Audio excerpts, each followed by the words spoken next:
이제 이런 노조가 잘 자리를 잡게 되면 예. 이제 그뿐 아니라 사회를 새롭게 변화시키기 위해서는 노조와 함께 움직이는 NGO. 예, 예. 그 NGO 운동에 대해서 저 한번 얘기할까? 가장 강력할 것 같은데 NGO. NGO가 뭐죠? NGO가. 그러니까 뭐 영어로 하면은 그 비정부, government 네. organization. 네. 그 또 NPO라고도 그럽니다. Non-profit, 그러니까 비영리 기구, Non-profit 뭐 organization 뭐 이렇게 하는데. 근데 어떻게 보면 이게 이제 준정부 기구잖아요. 말 그대로. 그렇습니다. 비정부 기구. 그 이제 정부 이런 겁니다. 우리 우파가 꼭 알아야 되고 우파 시민들이 나와서 태극기를 흔들면서 목 놓아 외치고 있으면서도 알아야 될 게 딱 기본이 뭐냐면은 권력입니다. 권력이 무엇인가? 자유민주주의 국가에서 권력은 거의 크게 대별하면 5개 축이 있다. 입법, 사법, 행정, 언론, NGO. 근데 지금은 보면은 좌파들이 하도 NGO 활동을 열심히 해서 NGO 권력이 어마어마하게 큽니다. 네. NGO는 권력을 감시하고 언론도 감시하고 뭐 공무원도 감시하고 다 감시할 수 있는 그 기능이 엄청난 힘을 갖고 있어요. 근데 실제로 보면은 좌파들은 지금 입법부 장악했잖아요, 먼저. 자, 이번에 행정부 장악했습니다. 그렇습니다. 자, 사법부는 그냥 누워버렸어요, 이번에. 그다음에 상권을 다 장악했지 않습니까? 이건 완전 독재로 가는 길이잖아요. 근데 문제는 언론도 이거는 이제 민주노총 산하의 이제 민언연. 그 민노총의 언론을 다 장악하고 있어요. 이거 자동으로 언론도 여기 이제 사계. 그다음에 NGO도 저기가 막 막강한 힘을 갖고 있는. 다 갖고 있죠. 참여연대부터 시작해서 뭐 하여튼 뭐 오만 걸 다 갖고 있는 게. 그러니까 대한민국은 자유민주 국가의 이 5개 권력의 축을 두고 있는 이유가 뭐냐 하면은 자유민주 국가에서는 권력을 상호 비판, 감시, 체크 앤 밸런스, 체크하고 균형을 이루라고 이 5개 권력의 축에 힘을 주고 있거든요. 네. 근데 이게 지금 한꺼번에 싹 다 친 이재명으로 권력이 다 누워버렸어요. 다 놓아버렸죠. 그러면 자, 이 상태에서 우리는 지금 뭘 해야 되는가? 그래서 우리가 할 수 있는 거는 입법 권력, 사법 권력, 행정 권력은 이 제도권의 권력의 힘으로 이제 할 수 있는 건데 이거 가지고 올 수가 없습니다. 네. 자, 근데 두 가지는 할 수 있어요. 언론 권력과 NGO 권력이 있는데 언론 권력도 실제로 우리 우파의 언론 국민에게 영향력이 있는 언론 거의 없잖아요. 그런데 이게 언론 권력도 키우려면은 우파 시민들이 깨어나서 언론이 필요해. 그럼 다 모여서 뭐 자유일보 같은 것도 우리가 구독 열심히 해주자.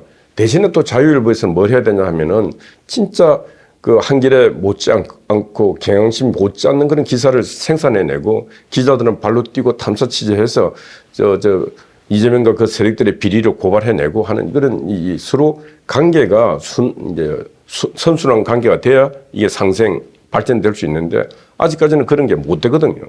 자유일보 수준도 그렇고. 그렇습니다. 예. 그러니까 실제로 이 언론 권력을 찾아온다는 것도 용언합니다. 그렇지만은 실제로 이런 걸 바라보면서 언론 권력을 찾아야 돼. 두 번째, 저는 이제 그보다 먼저 해야 할 게 NGO 권력을 양성하자.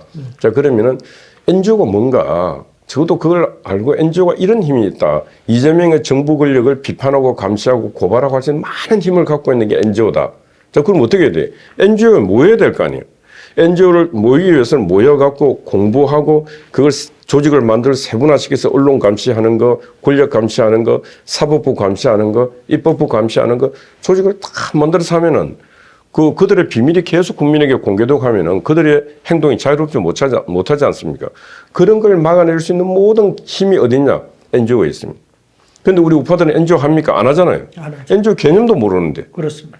그래서 지금 이제 저는 목사님께서 그래도 계속 연구하셔갖고 유튜브 해주시고 알려주시고 해서 지금이 우리 우파, 대한민국의 우파가 이 새로운 권력 기둥을 지금부터 땅에 심고 거기다 콘크리트 넣고 해서 기둥 세울 시간이 지금이지 지금 아무것도 없습니다. 그렇습니다. 그래서 우파의 지도자급들이 연합체가 형성이 되어져야 되고 지금 보면 내가 파악해 본 거는 주민자치회가 완전 동네까지 다 먹었어요. 근데 그게 이제 전국 민회라고 그래가지고 그 완전히 좌경화되어 있는 상태거든요. 하부 조직까지 완전히 공산화되어 가다시피 한 거기 때문에 지금 절대적으로 그 자유우파의 이 NGO 단체들이 이런 동네까지도 새롭게 다 조직해서 협동조합 이것이 살아나야 되거든요. 그래서 지금 보면 이제는 이 우리가 NGO 운동도 축으로 가지만은 국민노조가 굉장히 탄탄하게 뭉쳐줘야 되고, 지금 보니까 우파의 이쪽에서 보니까 뭐 전혀 그 운영할 수 있는, 조직 관리할 수 있는 경비가 없더라고요. 맞습니다. 예. 저도 좀 이렇게 좀 같이 해서 이 운동을 좀 해야 되고, 앞으로 지금 뭐 국민의힘은 다 힘을 상실한 상태이기 때문에 예. 이젠 시민단체밖에 없다고 저는 생각하는데, 예. 좀 미래적으로 한번 진취적으로 국민들이 꼭 같이 여기에 협조해 줘야 될 것을 당부해 주시고 예. 말씀해 주시죠. 한 가지 이제 케이스를 제가 두 가지 케이스를 말씀드립니다. 다 이거 정점에는 박원순이가 있습니다. 네, 네. 저 좌파의 가장 큰 NGO 단체가 참여연대입니다. 참여연대. 참여연대. 그 참여연대도 박원순이가 만들었습니다. 그게 똑같습니다. 지금 우리가 국민노조를 왜 만들어야 되는가? 박원순이가 참여연대를 만듭니다. 만들고 난 뒤에 그 다음부터 파생되는 게 아름다운 가게, 아름다운 재단, 뭐 저 지식 공작소 별게 다 만들어집니다. 그렇죠. 그 참여연대 돈으로 이루어지는 것들이에요. 근데 참여연대는 아마 지금 들어가서 보시면은 회원이 16,000에서 2만 정도 될 겁니다. 1인당 10,000원씩 냅니다. 그럼 한 달 들어온 돈만 해도 상당한 돈이 들어오지 않습니까? 근데 문제는 참여연대가 지금 청와대 부근에 자기 건물이 7층짜리가 있습니다. 참여연대 건물이. 예. 네. 저 자체 건물입니다. 네. 그 건물을 세울 때 어떻게 했냐? 그때 노무현 정부 때인가 전 기업에도 공문을 보냅니다. 참여연대 이름으로.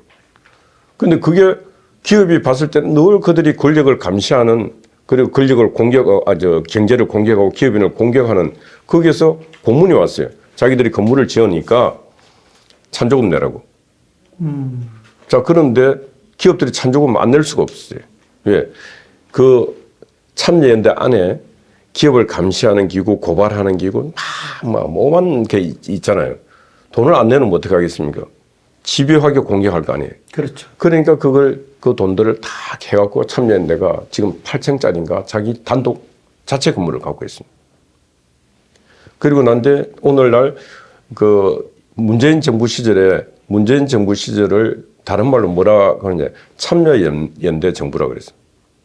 참여연대 식구들이 다 예. 했다. 그리고 이제 참여연대 적을 두고 있었던, 조국도 참여연대 출신이고 참여연대 적을 두고 있었던 사람들이 국가인권위원회 설립할 때 거기에 1대, 2대, 3대 인권위원장들이 전반 다 참여연대에서도 다 하고 하여튼 정부 요직이 다 갑니다.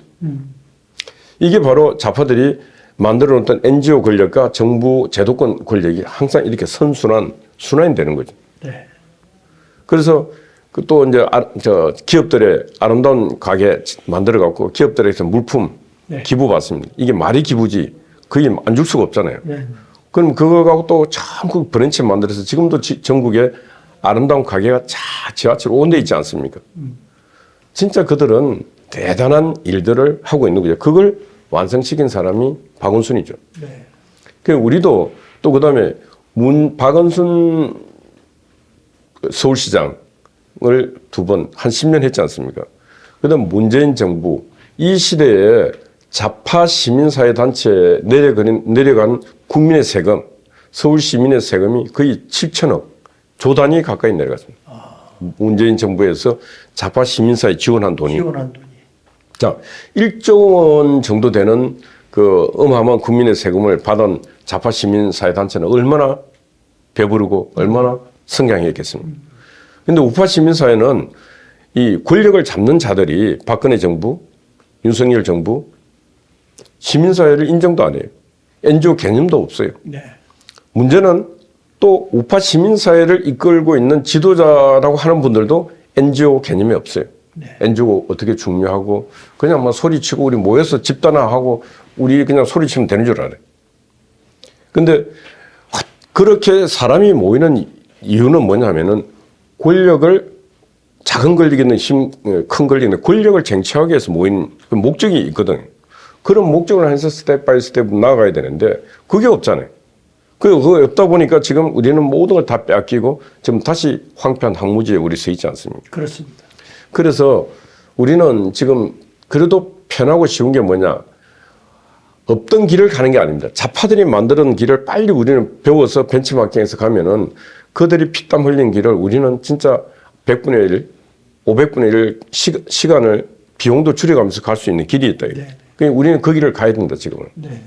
지금 제가 알기로는 한국노총만 해도 123만 8천 명이더라고요. 예. 그런데 거기에 그 본부만 들어오는 돈이 61억 5천만 원이더라고요. 뭐 그거는 어떻게 보면은 그건 아무것도 아닙니다. 그 자기들 조합비 들어오는 거 말고 조합비. 그러니까 네. 조합비 들어오는 거 말고 네. 받는 외부로부터 지방자치단체 기타 등등 받는 돈 자체가 그 조합비의 몇 배가 될 수 있는 거예요. 이번에 거제시에서 예. 조선소한테 두 군데에서 5년 동안에 1,000억을 내놔라. 예. 그리고 여러 회사들에게 그걸 얘기를 해가지고 그거 우리 시민단체에서 고발했어요. 잘했습니다. 네. 그래가지고 그런 것들도 있고 그다음에 민주노총은 121만 3천 명인데 여기는 월 14억이 들어오는 것 같아요. 그 이상 들어올 건데 그건 뭐 14건 말이 안 되지. 그러니까 월. 그런데 그 본부만 그렇게 들어오는 걸로 돼 있는데 예. 한번 여기에 뭐 각자 산하하니까 뭐 대단하더라고요 이 돈이. 그러니까 뭐 이게 자기들이 회빈해서 이 정도 만드는 건데 예. 우리 우파의 이 국민노조가 말이죠. 내가 보니까 이렇게 영세할 수가 없어. 그게 이제 우파의 현실이고, 우파 NGO라고 하는 것은 실제로 이게 대한민국에서 이제 그 국민노조도 NGO 중에 하나, 원 오브 댐이라고 볼 수 있어요. 이게 NGO들이 많이 모여 있습니다. 모여 있는데, 그나마 이게 명맥이 가장 오래된 NGO들이 이게 모여 있습니다. 근데 뭐, 거의 학부방 수준 아닙니까? 그러니까요. 내가 돈 있으면 나도 조금씩은 드리는데, 예. 이게 코끼리 코에 비스켓이지 뭐. 그래서 앞으로 큰 일을 하려면 우리 국민들이 좀 우리 한 마음이 되어서 처음에 시작은 마중물과 같이 우리가 넣지만 이것이 특별한 이런 그 미래에 대한 비전과 꿈을 확실히 갖고 있는 우리 이범 대표님 계시고 그리고 그 밑에 많은 사람들이 있기 때문에 앞으로 우리가 대한민국이 바로 세워질 거라고 저는 생각을 합니다. 예. 목사인 내 자신도 와서 보니까 너무 조직이 지리멸렬하고 나도 이제 전교조한테 대한학교가 당해본 사람이기 때문에 얼마나 정상적인 학교를 세우기가 어려운지를 맞습니다. 저는 아주 뭐 뼈저리게 느낀 사람이고요. 예.